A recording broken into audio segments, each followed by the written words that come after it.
Welcome to Neurotypicals Don't Juggle Chainsaws, the podcast that cuts through the rubbish to explore the world of neurodiversity. I'm your host, Nick King. And I'm your host, Kate Fox. And together we're here to explore, understand, and celebrate being neurodivergent in a neurotypical world. From ADHD and autism to dyslexia and other quirky brains, we talk about it all. And go off on tangents. So whether you're neurodivergent, love someone who is, or you're just curious about neurodivergent minds, you are in the right place. Let's get ready to juggle some words and maybe even a few chainsaws, metaphorically, of course. Hello, welcome back to Neurotypicals Don't Juggle Chainsaws with myself, Nick King, and herself, Kate Fox. And today, hello, were you going to say hello? Hello. No, I was just going to comment on the astoundingly ingratiating way that you were saying hello to the listener. Hello. Hello. Yeah, okay. Hi. It's good though. You were easing them in a very easing them in way. Yeah. We're going to be gentle today, maybe. Yes. Maybe. Yes.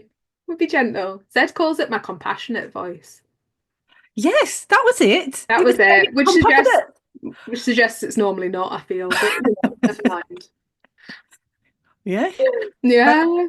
Sometimes it is. Sometimes one tries. Right, anyway, we're getting off topic already. And it's we're only a minute in. I know. And our topic is dopamine dressing. Which I would have thought, given that it is my style of dressing, I would have thought I would have heard this phrase earlier than I did.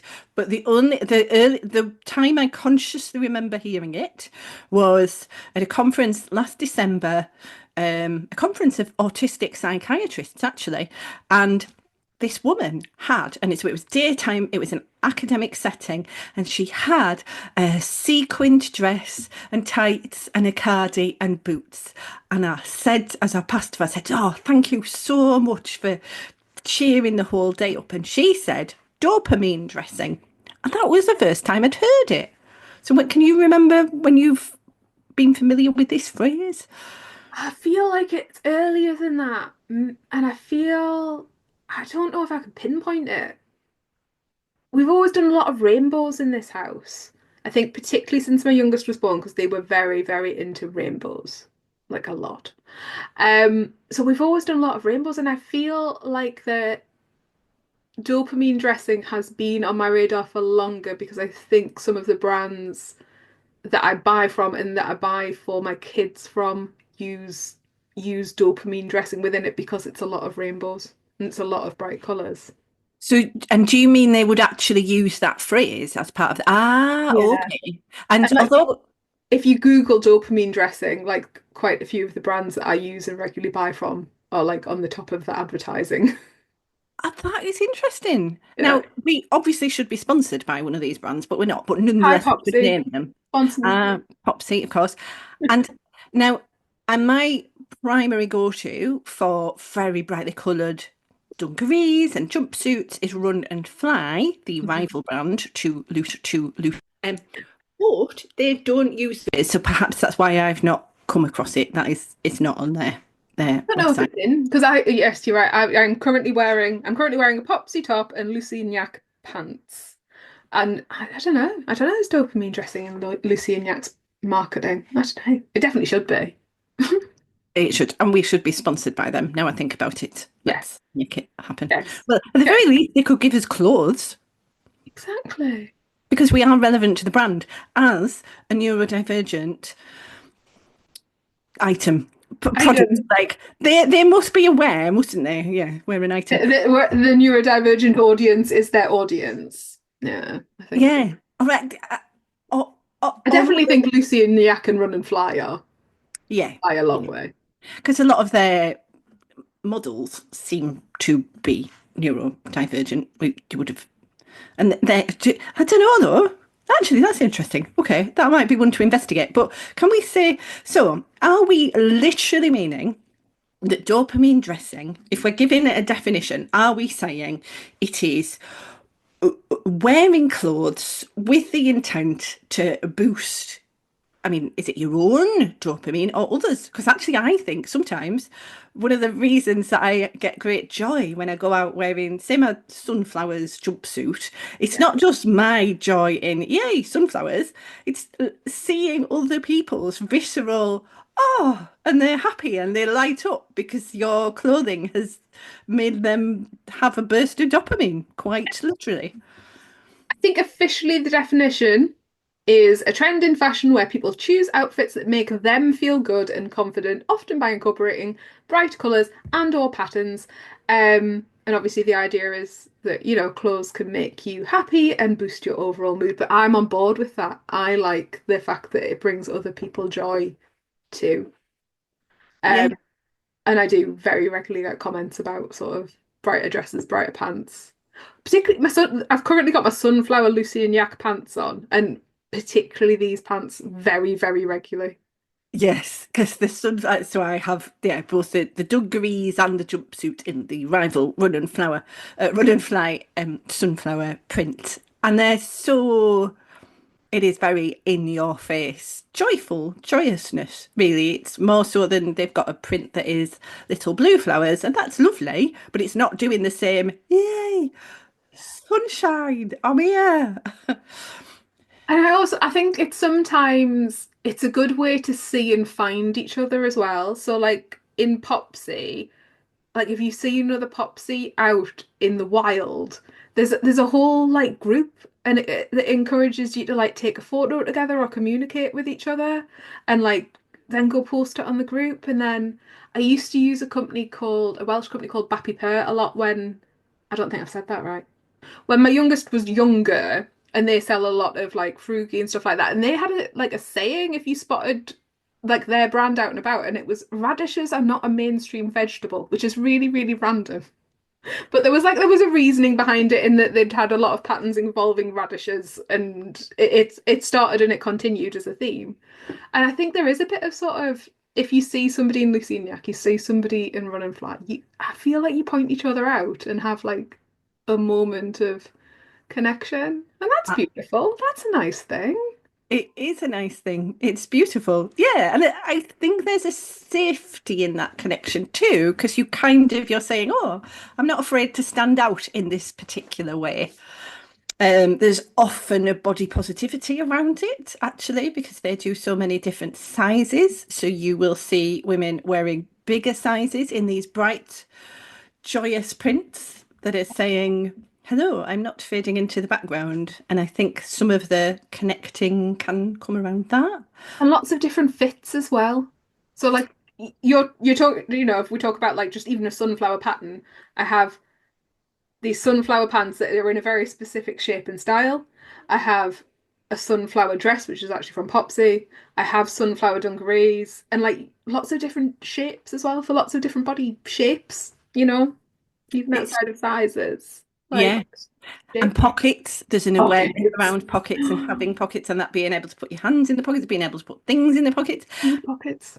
I am conscious though that we have an unusual degree of kind of convergence around this, you and I. We're totally on board with this particular type of dopamine dressing. I'm thinking now of some of our listeners who are going, what?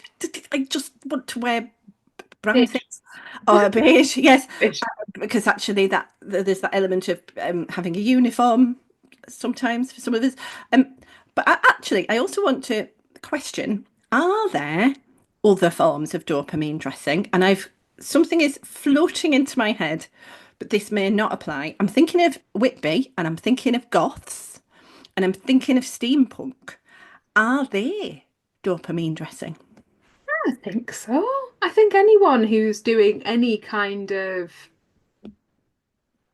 dressing for a purpose, do you know what I mean? If you're talking goth or you're talking steampunk, or even if you're talking like cosplay, do you know what I mean? If you're dressing for an event, and maybe that has a crossover at like Whitby Goth Weekend, maybe there are people who very occasionally wear goth or steampunk, and then people who live their life doing that every day, and that takes more effort than I have, and bless them. Sometimes I'm like, that looks like that took you a few hours. Well done, you. Um, Yes. but like, yeah. And I think, but isn't it just joyous to be like, I don't know, sharing a passion. And I think one of the reasons that I wear so many rainbows is because I've got a rainbow thing. There is a rainbow thing in my house. There is a rainbow thing that continues into my business. Like I have children's toys behind me. Do you know what I mean? They are quite literally, they are two Grimm's rainbows and some Lancashire polar bears. Officially, they're children's toys. And there's something about we're supposed to, as adults, not need the bright stimulation that is offered to toddlers as routine, Yeah. where you wouldn't think, oh, I'm going to have the goth toddler My Little Pony house, would you? Like all in black and beige and stuff, because you'd be like, no, toddlers, they need bright, bright, bright colours. But actually, we don't run out of the need for having dopamine, really. Well, but some of us need it more than others. Um, Shiny things as well. Shiny things are strong, aren't they, for creating the dopamine? Ooh, the disco ball is I'm coming. literally currently fiddling with a Yeah. disco ball. And I'm not going to be able to put my feet up high, but I've got my rainbow sequin Converse on. They're so shiny and they have rainbows on the soles, but that's because I've been to a funeral. So obviously that's what I wore. That's another story. It was one of those funerals where there was the dress code of be colourful. And And then you got demand avoidant about it. I did get very demand avoidant about it. And ironically, I was one of the least colourful people there. And normally I would be one of the most colourful. But this was related to dopamine, I think, as well, in the sense of, well, I didn't You like didn't want that much dopamine at a yeah, funeral. exactly. Fair. There were already enough feelings floating around. I didn't need dopamine. Oh, I wasn't going to give someone else dopamine. Like, what if plus I wasn't, yeah. So ironically, I mean, I'm quite colourful. I'm still wearing this lovely shirt with pink and green birds on it, but the background is black. Yeah. That was very purposeful. I wanted a strong element of black. Yeah, I do think this actually related to my. So I did do what was required. I've got sequins, had my sequin bag. I've got me, as ever, shiny dopamine nails. I bought a rainbow bouquet. The work in a normal funeral, this would have been There was a level of compliance. yeah. And actually, probably I would have wanted to go at this level pretty much for a normal funeral because I would have resisted you have to wear everything black. I would still have had a bright thing.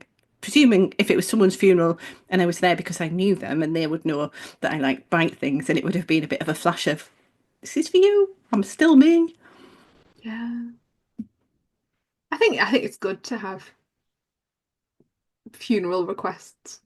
I like the idea of, I don't know, colours at a funeral, more of a celebratory thing. I mean, we did death the other week, didn't we? We did, and this relates, in fact, from that death to this funeral. And actually,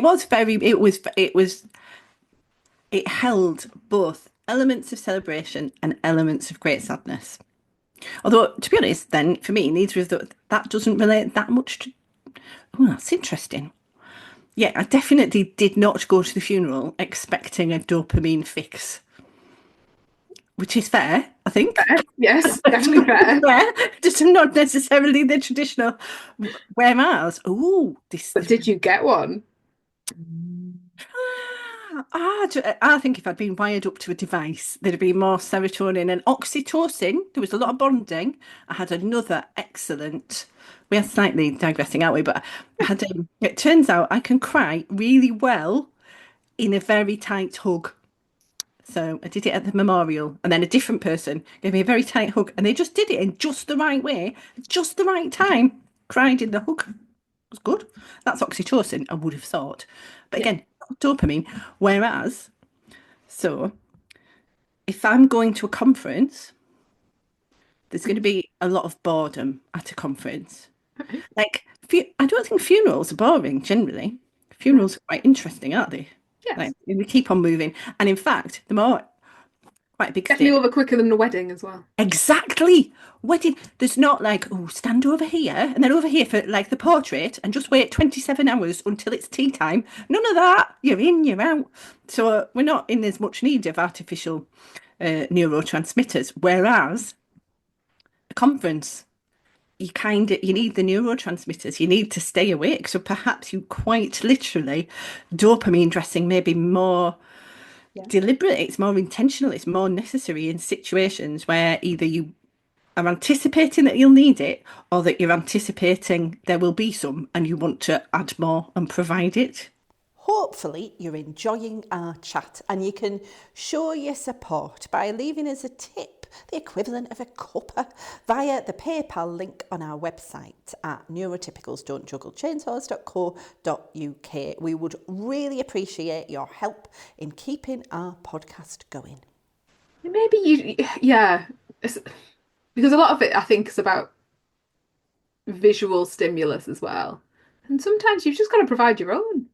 Yeah, yes, like this is quite literal, isn't Yeah. it? So hence shiny nails, I always have something shiny to look at. It actually don't, when I was a toddler, I needed a rattle to look at, presumably. Was that a thing? A rattle? But no, a Rattle. mobile, a rattle. Oh, But like do you mean like you a rattle mobile that above your head? mobile, yeah, Yeah, look at it, and this is now look at the shiny thing in case shiny nails. it's a shiny thing. So it's that, yeah, you're providing, you would hang on. Oh no, this means there is a terrible cruelty being perpetrated in workplaces where dopamine dressing is not allowed.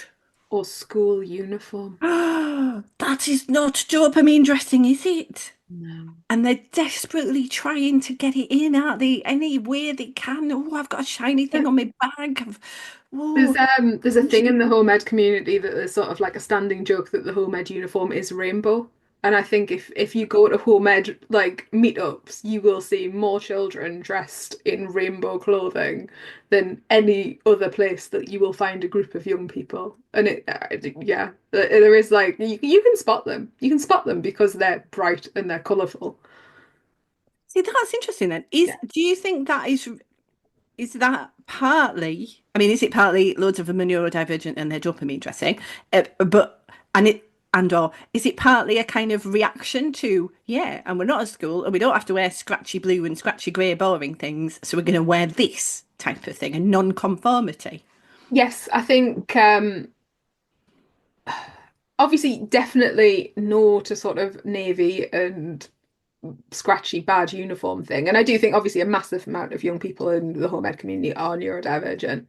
But I think like if I looked at 100 young people going into our local secondary school, you could probably put them into, one of three silhouettes because they all like wear the hair down in the same way and it's all roughly the same length and obviously they're all in uniform and they are incredibly uniformed even within things that are in their sphere of control, like, their haircut.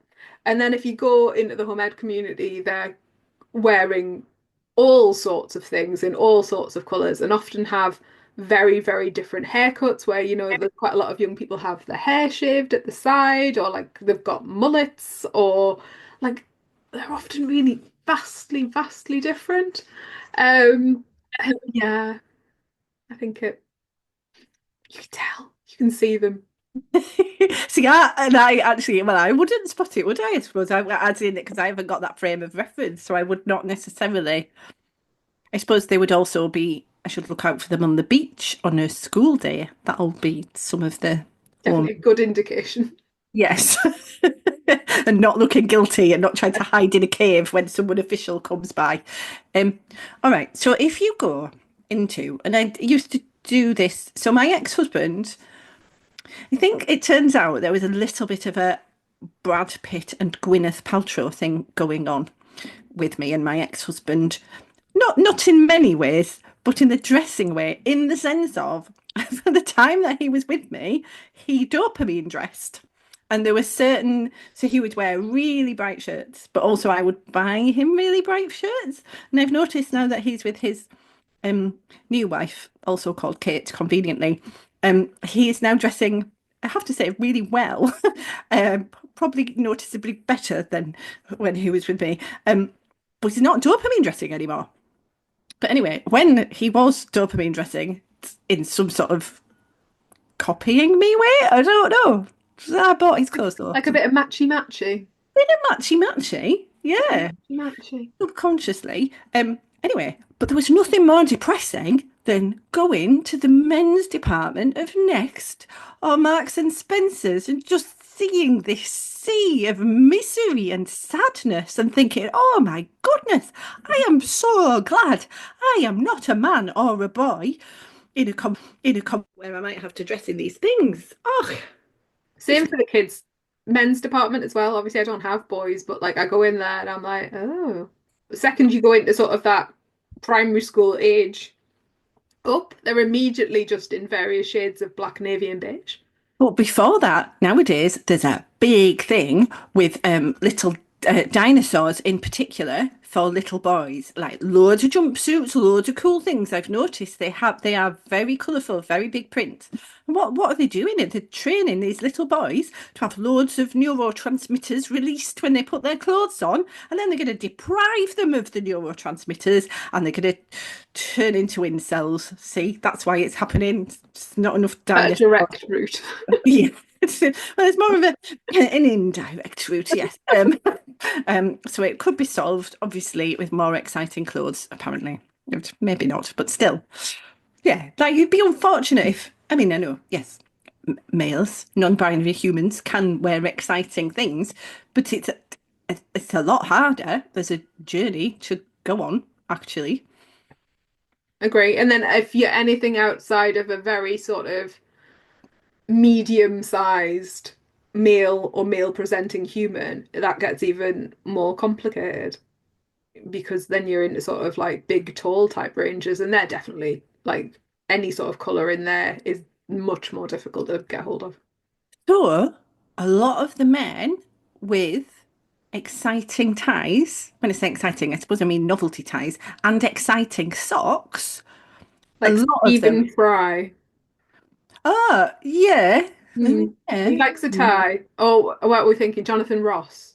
If you're going to Oh, get suits made.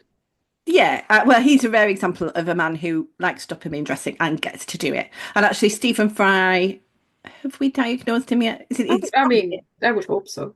It was bipolar, wasn't it? Sorry, probably is bipolar, but intersecting with ADHD. So, dopamine dressing, probably. And so you got to, okay, so it is possible, but you're having to, and also novelty ties. Novelty ties can just be trying too hard to, oh, this is a bit judgmental, sorry. Trying too hard to be interesting when actually you are boring. But again, well, this could be leveled, this accusation could be leveled at any of It us. does. That we dress more interesting than we are. Oh, see, that's it. Because I don't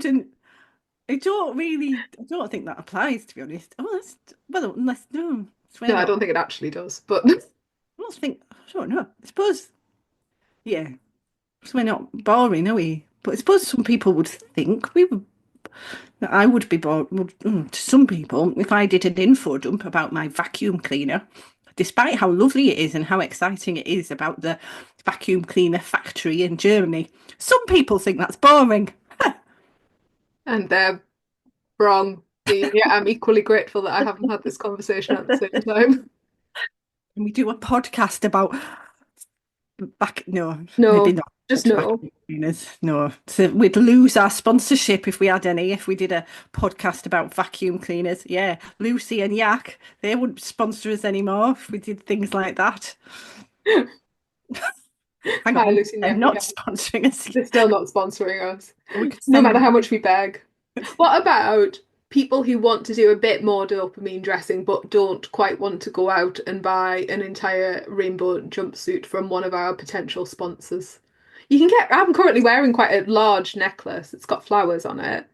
I do like a large necklace. Some of mine are a bit too dopamine dressy.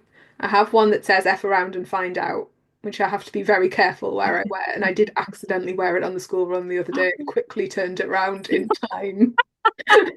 That was a bit of an accident. Yes. And then the thing is, Yeah. obviously, my young person came out and immediately knew which necklace I was wearing and then, like, touched it and, like, tried to turn it. And I'm like, no, don't. It was a mistake. I was out. But yeah. Big earrings. I don't do big earrings, but, you know, big necklaces, bright shoes. Shoes. Rainbow shoes. You could exactly, even if you only had, and actually, a lot of people with shiny shoes are dopamine dressing for the shine. Like there are so many the number of people who maybe are not fitting into an obviously unconventional bracket, but will say, "Oh, shiny things." That well, either they're magpies or they're dopamine dressing, basically. So there's a lot that there's always, or nearly always, scope to up your dopamine in healthy ways. And dressing is one of the healthiest, actually. Definitely. Yeah. Apart from possibly my bank account, my popsy habit, but that's probably a different podcast for a different day. We're skimming.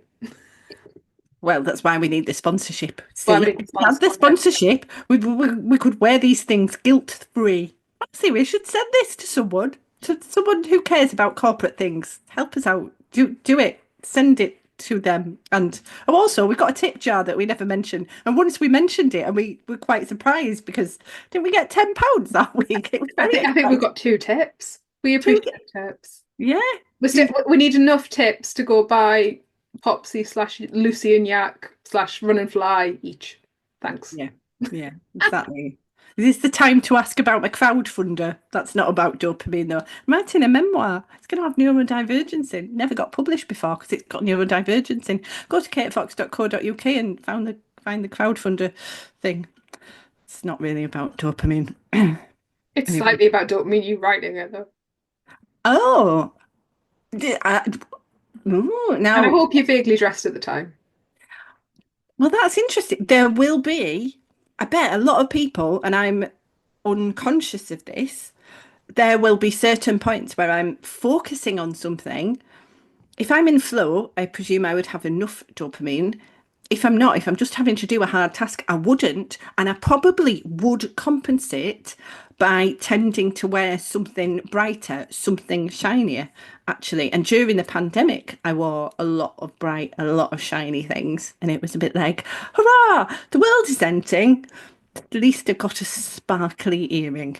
There are people who are repressing their natural dopamine dressing urges, aren't they? And actually, when I saw that woman with a beautiful sequin dress on the tights and the boots, so it was kind of a winter outfit, but it had the sequins, and it was a sequin dress. It was a night dress, but worn in the day. I have 2 sequin dresses in my wardrobe, and for all that I do dopamine dress, I tend not to wear them actually, because, or not at least, unless the very rare occasion where there's a gig and it's appropriate to wear a satin dress, I haven't worn them.